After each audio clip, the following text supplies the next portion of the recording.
Hello everyone, welcome back. In this video, I'm going to show you how to open a demo account on cTrader in 2026. Now, in order to do it, first of all, you need to open your web browser. Over here in the search bar, you need to simply search for cTrader.com. Now, you can also download cTrader platform on your phone, tablet, or even on your computer, and you can also come here on the website. Now, when you are over here, the very first thing that you need to do is to simply create your account, or you need to register on cTrader first. Afterwards, you just have to click on the option of brokers on the top.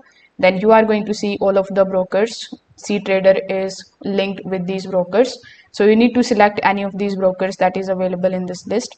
So let's say I've selected the broker Pepperstone. So I'm going to click on the option of open account. Now over here you can sign up if you haven't already created an account. Then you just have to simply log in into your account.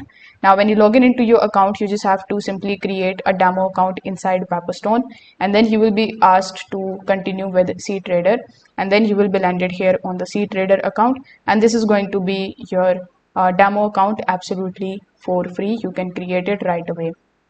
So that's how you can basically create a demo account on cTrader, and now you can just simply put the buy and sell orders over here and you can get access to it. So thank you.